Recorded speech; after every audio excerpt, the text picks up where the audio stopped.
get a little bit of a state perspective. It's my pleasure to introduce our next presenter, who's well known to many of you that have been involved with the chapter for a long time, Danny Hurley of Capital Consulting Group.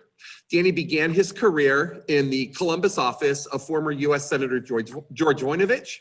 After 2 years in that position, Danny moved to the Senator's Washington, D.C. office, where he worked as an archivist, a speechwriter, and a policy advisor, reporting directly to Senator Voinovich. Danny joined Capital Consulting Group in June of 2012, where he oversees the firm's healthcare, education, and financial services portfolios. He holds a bachelor's degree in political science from The Ohio State University and an associate's degree from Clark State Community College. Danny is viewed by majority of people in the State House as a strong researcher and a policy analyst who is thorough and detailed in his work. Danny, the floor is all yours. Well, good afternoon, everyone. If we can go to the next slide, please. All right, so again, my name is Daniel Hurley with Capital Consulting Group. I'll go a little quick just because I know we have a hard stop at 2:45 for something far more interesting than my update. But just by way of level setting for you all, you know, what we saw in the election is Ohio continuing this trend of becoming more of a red or a light red or a pink state, however you want to define it. We also continue to see some of the fallout from the bribery scandal involving the former Speaker of the Ohio House of Representatives, Larry Householder. And we're sort of wrapping up the current General Assembly. The bulleted list there are just some of the high profile sort of headline grabbing issues that we are expecting to see in the next few weeks. Two that I would call your attention to. One is school funding reform, obviously very important for kids in Ohio. And I think this, the end result of the school funding reform that the new speaker, Bob Cupp, is working on will result in a significant increase in funding to schools throughout the state. The other that is probably not something we're going to be excited about, but we'll talk more about is Senate Bill 311. And this is the latest in sort of a strain of what I'm calling like the anti-Department of Health bills that are really representing the Republican legislative backlash to the governor's handling of the COVID-19 pandemic. But we'll talk a little more about that. And then lastly, you know, we do have new leadership at the Ohio Department of Health. After a few months with an interim director, we have Director Stephanie McLeod, whose background is in law and in the workers' compensation system. But we also do have a new clinical lead at the department, Dr. Bruce Vanderoff from Ohio Health. So finally starting to see some stability come back to the Department of Health after a few months of things really being messy. Next slide, please. You know, just to briefly recap the 2020 election and really focusing on the General Assembly, Republicans currently hold a 61-seat majority in the House of Representatives. They actually saw a net gain of 3 seats. So we now, going into next year, going into the 134th General Assembly, we will have 64 Republicans and 35 Democrats. A lot of the gains that the House and Senate made really came up in the Mahoney Valley in the northeast corner of the state. In the Senate, there was a net gain of 1 seat, again, from defeating a Democrat in the Mahoney Valley. So you now have a 25-8 majority in the Senate. These are both pretty strong majorities, well above the veto threshold. So, you know, if there's a dispute with the governor, Republicans can absolutely override him when they see fit. Next slide, please. So COVID-19, you know, I know the folks in this this presentation are very well versed in what's going on, but just to recap some of the latest developments, we had 3 new orders take effect this week. The first was a revised face mask order. And really, it doesn't change who needs to wear a face mask. What it does do, though, is try to put some teeth into the order by stepping up retail enforcement and enforcement by businesses of the mask requirements. Secondly, we saw an updated mass gathering order really aimed at trying to address some of these, you know, more personal family events, weddings, things like that, where we've seen an uptick in spread in recent months. And then lastly, as of last night, we're under a curfew order. They call this the Stay at Home Tonight order, which I've been listening to the tune of Eddie Money. But Stay at Home Tonight order, 10 p.m. to 5 a.m. is a general curfew except for essential activities. And these, again, are just the latest actions by the DeWine administration. According to the Public Health Advisory System, I'm sure you all saw, we have our first purple or level 4 county. That's Franklin County, where I'm currently residing. And we have 72 counties of the 88 that are in red or level 3 status. When this system was first launched in the summer, I think we started out with 6 or 7 red counties. So going from 6 counties that are really at high risk of spread to 72, along with the rest of the counties being in orange or level 2 status is pretty staggering, and really I think shows the crisis we're in. So Senate Bill 311, this is something that the Ohio chapter has been involved in. And I'm sure you've seen the headlines on this, but just to summarize, this bill was sponsored by state senators Tina Rogner and Bob McCauley. It passed the Senate back in September by a party line or majority party line vote, and it was pending in the House of Representatives. The bill does 2 things. The first is it restricts the director of the Department of Health from issuing any kind of order that effectively would result in a quarantine or isolation of individuals who are not infected with a specific disease. In the case of COVID-19, right away you see when you have a lot of asymptomatic spread, people don't know they're infected and haven't been given a test. The ability to not quarantine or isolate certain populations is really problematic. The other thing, though, that I would note with that language is, lawmakers are very focused on COVID-19, but there are a lot of other localized outbreaks where these orders are issued periodically and nobody cries foul because it's not a statewide 8-month-long pandemic. So what the General Assembly is proposing to do is to not just tie the hands of the administration in the current pandemic, but in any of those local outbreaks of measles or any other disease that we see every few years in Ohio. The other thing the bill would do is it would allow the General Assembly to amend or overturn any order of the Department of Health by concurrent resolution. And so if you applied that to COVID, what the legislature could effectively do is go back up to the stay at home tonight order, and they could just pass a resolution invalidating that order. So we're taking away some of the authority of the Department of Health on the front end, and then we're giving the General Assembly a pretty big, sorry, I love the comments. We're giving the General Assembly a pretty big hammer with which to go after the administration if they feel that any of the governor's orders are out of bounds. The governor is expected to veto the bill early next month.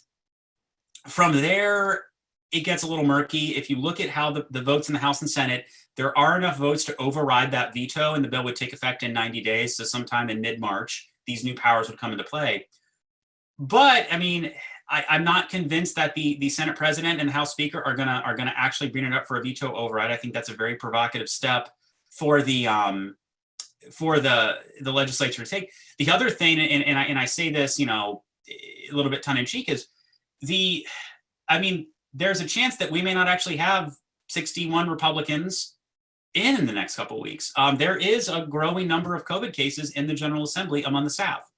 There is at least one member of the House Republican caucus who did not vote on Senate Bill 311 because he's in quarantine because his aide had COVID. So, it's going to be somewhat ironic if this bill does not succeed because of COVID, but that is actually a very real potential. Next slide, please. Just to recap, so we're at the tail end of the 133rd General Assembly. Just to recap some of the things, it obviously feels like years ago before we had COVID, but just to recap some of the things that we have done that have been really positive. Starting with the state operating budget that we passed last year, the budget actually invested more than $1 billion in various children's services. We had $650 million going to schools for wraparound services to deliver health in schools.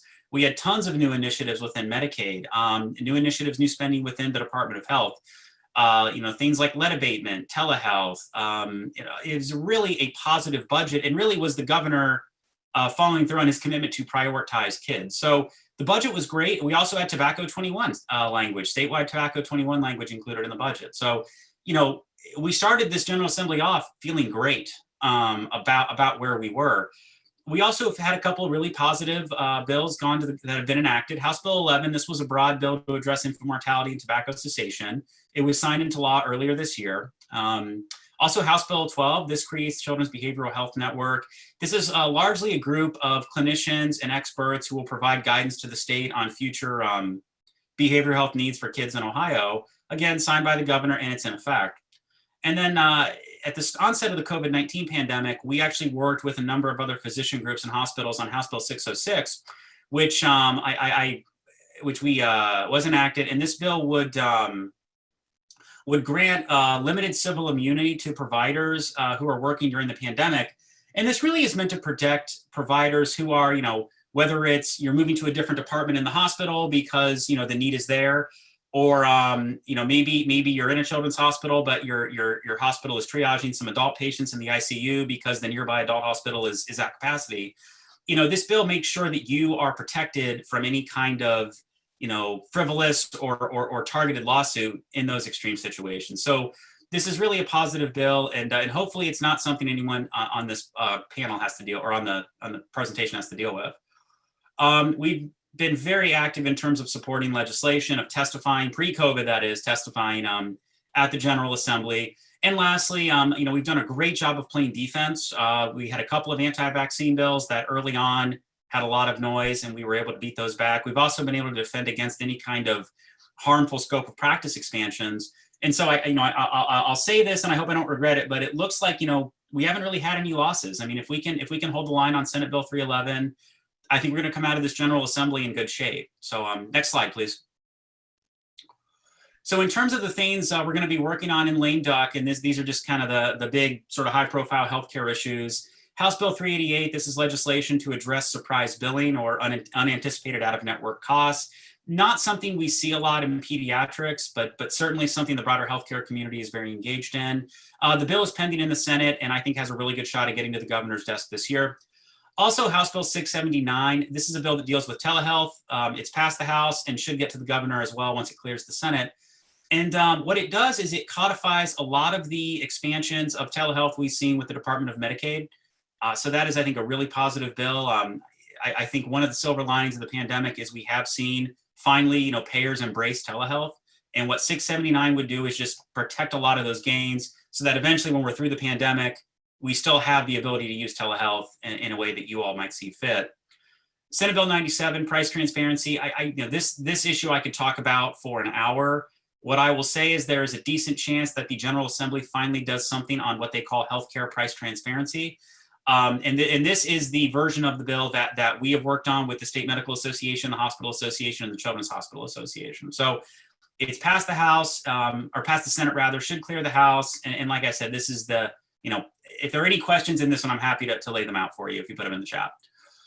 There is some chance that the General Assembly will act on Senate Concurrent Resolution 14. This is a resolution that would declare racism a public health crisis.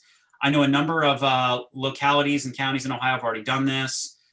This is something I know we've advocated for, and a number of other groups have advocated for, but I just, the political makeup of the legislature being what it is, this is running into a lot of headwind, and that is just, if I can editorialize, that is really unfortunate. But we're going to keep pushing this one, and I know there are a lot of really passionate advocates trying to get this done. Prescription drug related bills. So a handful of bills really looking at what I would term patient protection in the prescription space. Those of you that have been on some of my past briefings know that in the past few years, the General Assembly has addressed prior authorization, has addressed step therapy. So this is kind of along that vein of really trying to protect patients. And so we have a handful of bills there that we're trying to get across the finish line. And again, I'm happy to delve into details on those. But those of you that work, especially with patients who have maybe hemophilia or epilepsy or some kind of condition where they rely on medication to really be stable, these bills are particularly important to those patients. And then we still might see some scope of practice legislation, but I think we've done a good job of bottling that up. Next slide, please. So remaining for 2020, so this is what I would say our top priorities for the Ohio chapter. So the things that are really that we're gonna work on getting through the finish line in the next few weeks. Of course, Senate Bill 311, we are absolutely gonna remain involved in that for obvious reasons. House Bill 177, this is a scope of practice bill that I think we've done a good job of bottling up, but it's an independent practice bill for nurse practitioners. It'll absolutely be back next year, but I think again, we and our colleagues in the physician community have done a good job of holding the line here. Senate Bill 221, so this is the governor's what they call the Strong Ohio proposal. It's a gun control package the governor unveiled after the tragic shooting last August in Dayton. I have it on here because I think we want to keep talking about these issues, but to be very candid with you all, the Speaker of the House and the Senate President have said this bill's not moving. And I think with everything else the governor is dealing with, this issue, unfortunately, falling by the wayside, and that is really tragic when you consider the somewhat historic levels of gun violence we're seeing in Ohio that we can't address this. So, but we are going to keep talking about this issue. We're not letting up.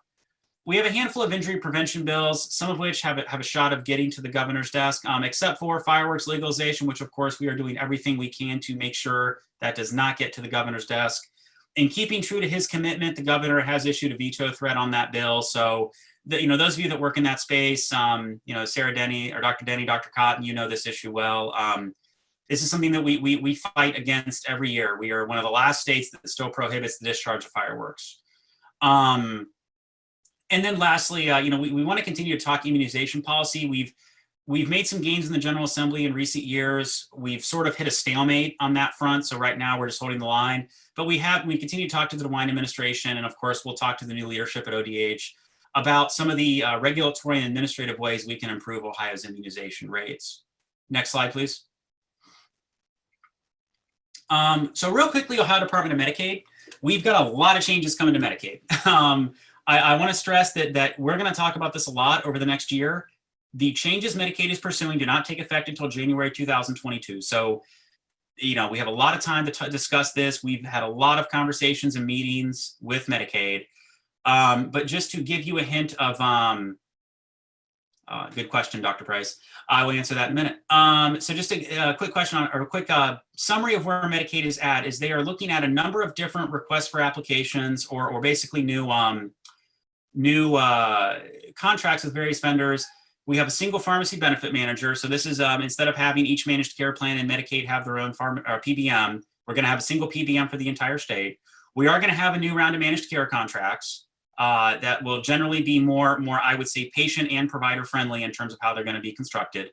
We have the creation of what they're calling Ohio RISE. This is the Pediatric Behavioral Health Network that will sort of be a wraparound service for children with a serious mental or behavioral issue enrolled in Medicaid. The pharmacy operational support vendor is really going to tie into the single PBM, and that's all, as it relates to prescribing under Medicaid, that's where you're going to run into that. And then the last piece of this new Medicaid program, the one that I think is actually going to be the best for providers, is a new statewide fiscal intermediary. So instead of you sending claims and prior authorization requests to every managed care plan in Ohio based on the patient, you now send it to the fiscal intermediary, and they do the legwork of actually sending it out to the appropriate managed care plan. So once all this is brought online, it's going to be really great. Again, we're going to talk about it a lot more next year. And just for sake of time, I'll move on to the next slide. Next slide, please.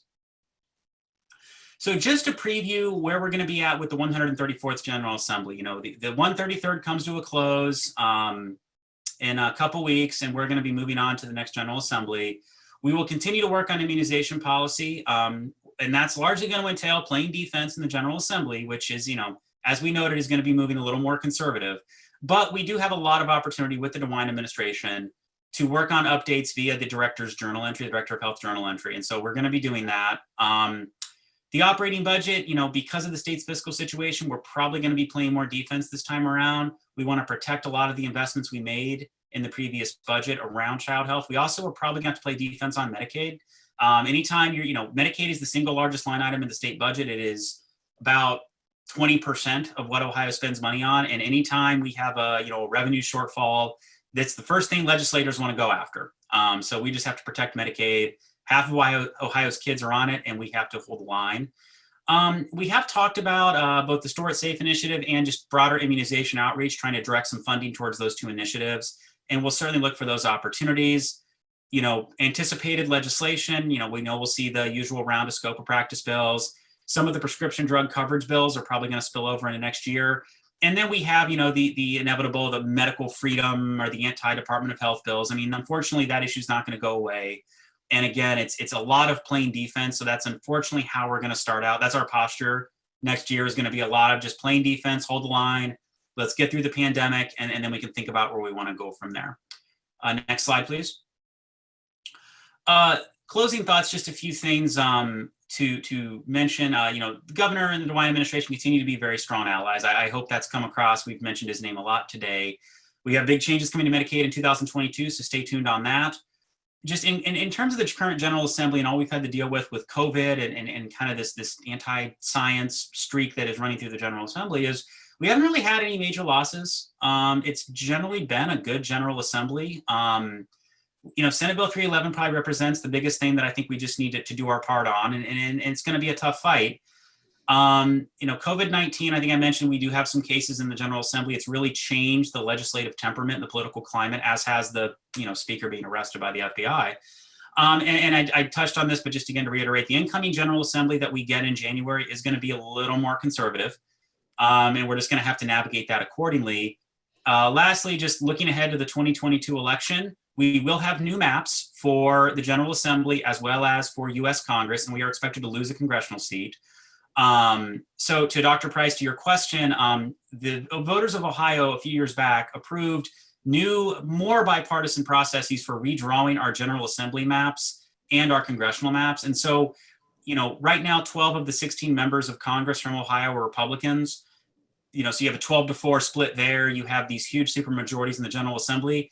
I do think you're going to see some narrowing of those disparities, but I just think with where Ohio's at politically, I don't think you're going to see Democrats take control of one of the chambers of the General Assembly or frankly win statewide in any major office in 2022. I think if I'm Governor DeWine, I'm more worried about someone like a Jim Jordan or a Jim Renacci running against me. But in terms of redistricting, we will see some progress on gerrymandering, but it's probably not going to overcome the partisan divide we are in right now in Ohio. So I think that's my last slide. Sorry to speak so quickly. I just wanted to be mindful of your calendar. I'm happy to take any questions or make myself available via email afterward if anyone wants to chat further. Danny, thank you very much. I think we got Dr. Price's question was the only one I saw. So thank you, as always, for all the work that you do for the kids in Ohio. We really appreciate it.